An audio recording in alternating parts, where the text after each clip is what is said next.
అపర దానకుర్ణుడి సేవలను అసెంబ్లీ సాక్షిగా జాతీయ స్థాయిలో చాటి చెప్పిన ఎమ్మెల్యే.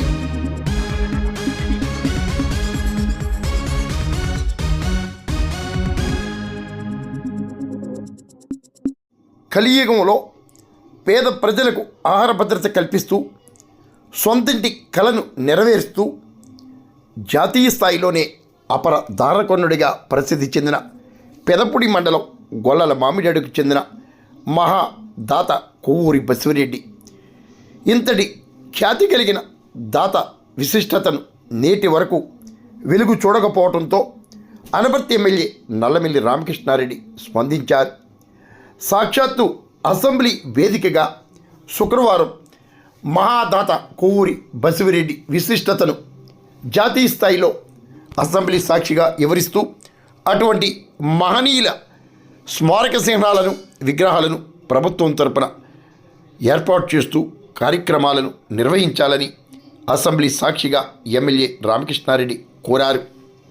కొవ్వూరి బసిరెడ్డి అనే ఒక భూమంచిరెడ్డి వంశీయులు బ్రిటిష్ వారి హయాంలోనే వ్యాపారవేత్తగా దేశ విదేశాలకు అనేక వ్యాపారాలను సాగించి తను సంపాదించిన ఆస్తిని అన్నదాన సత్రాలకు పేద ప్రజల ఇళ్ల నిర్మాణానికి అందించిన మహాదాతగా ప్రసిద్ధి చెందిన ఘనత కొవ్వూరి బసిరెడ్డికే దక్కింది. ఇటువంటి మహనీయుని చరిత్రను అసెంబ్లీ సాక్షిగా ఎమ్మెల్యే రామకృష్ణారెడ్డి జాతీయ స్థాయిలో తన గళం వినిపించి మహనీయుని ప్రతిష్టను మరింతగా పెంచారు. ఒక మహోన్నత వ్యక్తి చరిత్ర గురించి ఈ సభ ద్వారా రాష్ట్ర ప్రజల దృష్టికి తీసుకురావడం, ప్రభుత్వ దృష్టికి తీసుకురావడం కోసం ఈ ప్రయత్నం చేస్తా ఉన్నాను. మరి 1852లో కొవ్వూరి బసిరెడ్డి గారని ఒక మహోన్నత వ్యక్తి గొల్లల మామిడాడులో జన్మించారండి. వారు సామాన్య కుటుంబంలో జన్మించి పెద్ద ఎత్తున దేశ విదేశాల్లో పత్తి, ధాన్యం వంటి ఎగుమతులు ఇవన్నీ చేసి వేలాది ఎకరాలు సంపాదించి ఆ భూమి తన కోసం కాదు, భూమి హక్కుగా కాదు, భరోసాగా మార్చాలనే ఉద్దేశంతో ఉభయ గోదావరి జిల్లాల్లో దాదాపు 4000 ఎకరాలు 42 కాలనీలుగా ఆ రోజు ఏర్పాటు చేసి బసిరెడ్డిపేటలుగా ఏర్పాటు చేశారు. ఇవాళ ఉమ్మడి తూర్పు గోదావరి జిల్లాలో కానీ ఉమ్మడి పశ్చిమ గోదావరి జిల్లాలో మనం చూడగలుగుతా ఉన్నాం. అదేవిధంగా ఆకలితో అలమటించే ప్రాణానికి అన్నదానం చేయాలనే ఉద్దేశంతో ఉభయ గోదావరి జిల్లాలో నలుమూలల అనేక సత్రాలు, అన్నదాత సత్రాలు ఏర్పాటు చేశారు. ఈ రోజు కూడా బసిరెడ్డి సత్రం అని సామర్లకోట రైల్వే స్టేషన్ ఎదురుగా మనం చూస్తా ఉన్నాం.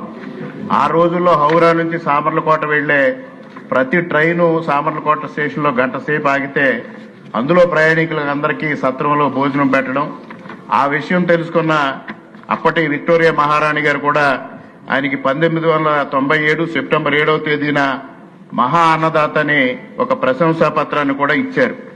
అదేవిధంగా అనేక బావులు తవ్వించారు, చెరువులు నిర్మించారు. ముఖ్యంగా 1911లో ఆంధ్ర ప్రచారిణి గ్రంథ నిలయం అని ఒక పెద్ద గ్రంథాలయాన్ని ఏర్పాటు చేసి అనేక మంది కవులకు ఆశ్రయం ఇచ్చి వారు ఏదైతే కవిత్వాలు రాశారో అన్నింటినీ ప్రచురణ చేశారు. అదేవిధంగా 1902లో గొల్లల మామిడాడులో సూర్య దేవాలయాన్ని నిర్మాణం చేశారు. దక్షిణ భారతదేశంలో వైష్ణవ సాంప్రదాయంలో జరుగుతున్న ఏకైక సూర్య దేవాలయం గొల్లల మామిడాడులో ఉంది. ప్రపోజల్ చెప్పండి. ఇటువంటి వ్యక్తిని ప్రభుత్వం గుర్తించాలి. ప్రభుత్వం తరఫు నుంచి ఆయనకి స్మారక చిహ్నాలు ఏర్పాటు చేయాలి.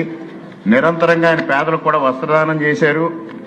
రేపు జూన్లో ఆయన జన్మదినం ఉంది. ఆ సందర్భంగా వారి జీవిత చరిత్రని శ్రీ వెంకట పార్వతీశ కవుల్లో ఒకరైన ఓలేటి పార్వతీశం గారు ఆ రోజు రచించారు. ఈ రోజు మరలా ప్రచురణ చేస్తా ఉన్నాం.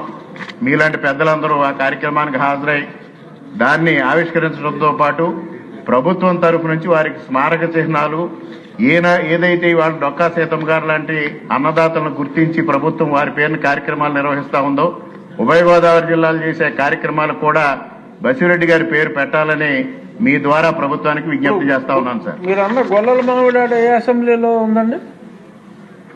గొల్లల మామిడాడ అనపర్తి అసెంబ్లీ కాన్స్టిట్యూన్సీ. మీ అసెంబ్లీ సమంజసమైన తీర్మానం. మీరు అది కన్సర్న్ మినిస్టర్ గారికి కూడా ఇవ్వండి, మేము కూడా రికమెండ్ చేస్తాం. ముప్పుడు వెంకటేశ్వరరావు.